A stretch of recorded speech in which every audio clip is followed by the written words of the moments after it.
ओ तीन मई, यदि सनातन धर्म की आत्मा है तो गौ उसके प्राण।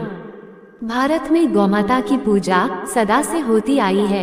हिंदू धर्म ग्रंथों के अनुसार गौ भारत की ही नहीं अपितु विश्व माता है। इसका उल्लेख हमारे वेद पुराणों, गीता, रामायण आदि सभी धर्म ग्रंथों में मिलता है। वेदों का मानना है कि विश्व के जड़ चेतन सभी प्राणियों में कोई न कोई देवता वास करते हैं, परंतु गौमाता के शरीर में तो सभी देव तत्व विद्यमान हैं। इसी कारण गाय को सर्वदेवमयी एवं विश्वरूपा कहा गया है। हिंदू धर्म शास्त्रों में शायद ही कोई ऐसा ग्रंथ होगा जिसमें गौमाता की महिमा का वर्णन न किया गया हो। पुराणों में कामधेनु, नंदिनी, सुरभि, सुभद्रा, सुशीला, बहुला आदि दैविक गायों का उल्लेख मिलता है। गाय का दूध सात्विक गुणों को जागृत करता है। देवताओं को इसके दूध का अभिषेक व इससे बने पदार्थ अत्यंत प्रिय हैं। गाय आर्यों की परम प्रिय थी, जिसका दूध वे प्रतिदिन सेवन करते थे और आपस में एकता व प्रेम से रहते थे। इसके विपरीत राक्षसों की संस्कृति में भैंस को प्रधानता दी जाती थी। गाय से प्राप्त दूध, दही, घी, गोबर और गौमूत्र ये सभी पदार्थ पवित्र हैं। इन पांचों पदार्थों को मिलाकर पंचगव्य बनाते हैं। पंचगव्य पापों का नाश करने वाला व शुद्ध करने वाला माना जाता है। शिवप्रिय बिल्व वृक्ष गौमाता के गोबर से उपजा है। इस वृक्ष में माँ भगवती लक्ष्मी का निवास है, इसलिए इसे श्री वृक्ष भी कहते हैं। नीलकमल तथा रक्तकमल फूलों के बीज भी गौ के गोबर से ही उत्पन्न हुए हैं। गौमाता के मस्तक से उत्पन्न पवित्र गोरोचन सिद्धिदायक है। गुग्गल नाम का सुगंधित पदार्थ गोमूत्र से पैदा होता है। गुग्गल देवप्रिय आहार है, इसलिए हवन करते समय इसकी आहुति दी जाती है। यह आहुति देवताओं को प्रसन्न करती है और मनुष्य का कल्याण भी करती है। गाय से संबंधित ये सभी मान्यताएं कोई ढकोसला नहीं है, बल्कि इनके पीछे गूढ़ वैज्ञानिक आधार है। प्रकृति ने गाय के शरीर को ऐसा बनाया है कि उसके शरीर से उत्पन्न हर पदार्थ अपने में विशिष्ट गुण रखता है, जो मनुष्य के लिए हितकर है। प्रकृति गाय के शरीर में ये विशिष्टताएं दो कारणों से पैदा करती है।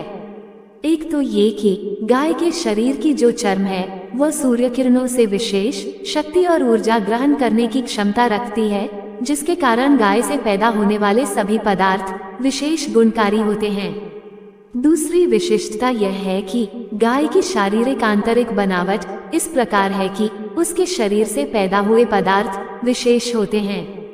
प्राचीन काल में जब हमारे देश के गांवों में किसी कारण महामारी, प्लेग आदि फैलता था, तब हमारे पूर्वज गाय के गोबर से घरों की दीवारों पर 4 अंगुल चौड़ी रेखा घर के चारों तरफ लिपवा देते थे, जिससे रोग के कीटाणु घर में प्रवेश नहीं कर पाते थे। गोमूत्र अनेक रोगों का नाश करता है। इसमें कैंसर जैसे रोगों को भी नियंत्रित करने की क्षमता है। ऐसा इसलिए संभव है क्योंकि गोमूत्र में गंगा निवास करती है। इस मान्यता का अर्थ है कि गंगा जल की तरह गोमूत्र भी पवित्र और कीटाणुनाशक है। गाय के दूध को आयुर्वेद में अमृत कहा गया है। आज वैज्ञानिकों ने भी ये सिद्ध कर दिया है कि गौमाता के चर्म में वो आकर्षण शक्ति है जो सूर्य की किरणों से एक प्रकार का स्वर्णिम तत्व आकृष्ट करके अपने दूध में समाविष्ट कर लेती है। इसी कारण गाय के दूध और घी में कुछ पीलापन झलकता है। सूर्य से प्राप्त यही पीलापन मनुष्य के लिए बहुत लाभदायक है, जो हमारी आंतरिक शक्ति को बढ़ाता है। वैज्ञानिक भाषा में गाय के घी दूध का ये पीलापन लैक्टोज कहलाता है। इस कारण गाय का दूध माँ के दूध से मिलता जुलता है, क्योंकि माँ के दूध में सबसे अधिक लैक्टोज होता है। इसके बाद लैक्टोज गाय के दूध में पाया जाता है। गाय के दूध का ये गुण बच्चों का लगभग माँ के दूध जैसा ही पोषण करता है। यदि हम अन्य दुधारू पशुओं जैसे भैंस, बकरी, ऊंट, याक आदि को जंगल में बेरोक टोक चरने के लिए गाय के साथ छोड़ दे तो देखेंगे कि गाय जो वनस्पति खाती हैं, वो दूसरे पशुओं की अपेक्षा अलग होती है, जो उसके दूध को मनुष्य के लिए अधिक गुणकारी व पौष्टिक बना देती है। भैंसे घास तथा बकरी व ऊंट कांटेदार वनस्पति अधिक पसंद करते हैं, जबकि गाय घास के साथ कुछ विशेष पौधे भी चरती है जो उसके दूध को विशिष्ट बनाते हैं। एक और तथ्य ध्यान देने योग्य यह है कि गाय के दूध में गाय के अपने चर्म का रंग भी महत्वपूर्ण है। वैज्ञानिक अनुसंधानों द्वारा अब ये प्रमाणित हो चुका है कि लाल रंग और काले रंग की गायों का दूध सफेद रंग की गाय से गुणधर्म में अलग है। इस कारण उनके दूध की प्रभाव शक्ति भी भिन्न होती है।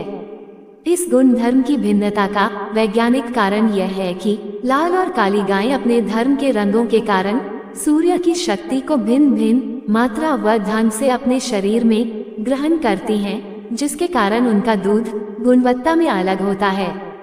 कर्मकांड में अलग अलग प्रकार के गुणधर्म वाले दूध की आवश्यकता होती है। इसलिए ब्राह्मण पूजा में आपसे काली या लाल गाय का दूध लाने को कहते हैं। आपको ये जानकर भी आश्चर्य होगा कि गाय के विषय में जो तथ्य बताए गए हैं वे सब भारत की देशी गाय के विषय में हैं। विदेशी जर्सी गाय के दूध में ये सब गुण पूर्ण रूप से विद्यमान नहीं होते। इसका वैज्ञानिक आधार यह है कि जर्सी गाय की जेनेटिक म्यूटेशन देशी गाय से भिन्न होती है। प्राचीन काल में देशी गाय की भी कई प्रजातियां थीं, पर उन सबका दूध दही गुण धर्म में एक समान था। अमेरिका ने कानपुर की एक फर्म को गौमूत्र का पेटेंट दिया है और यह स्वीकार किया गया है कि गौमूत्र में कई बीमारियों की रोकथाम और ठीक करने की क्षमता है। रूस के वैज्ञानिकों विशेषकर डॉक्टर शिरोविक के अनुसार गाय के गोबर से लीपे गए घरों पर परमाणु रेडिएशन का प्रभाव नहीं पड़ता। यही नहीं, गाय के घी की अग्नि में आहुति देने से जो धुआं उठता है वो परमाणु रेडिएशन को काफी हद तक कम करता है। खेद है, आज भारत में उसी पूजनीय गाय की दुर्दशा है। वह सड़क पर गंदी चीजें व प्लास्टिक की थैलियां खाती है। ऐसी स्थिति में गाय के द्वारा दिया दूध दही हमें पहले जैसा पौष्टिक व निरोग कैसे बना सकता है। यदि ऐसे दूध के कारण आज का वैज्ञानिक दृष्टिकोण रखने वाला आधुनिक मानव गाय के विषय में किए गए गुणगान को ढकोसला या अंधविश्वास कहे तो आश्चर्य कैसा। वीडियो को अंत तक देखने के लिए धन्यवाद। कृपया इस वीडियो को लाइक और शेयर करना ना भूलें। साथ ही अपना अमूल्य कमेंट करने के साथ चैनल को सब्सक्राइब भी करें। जय श्री राम।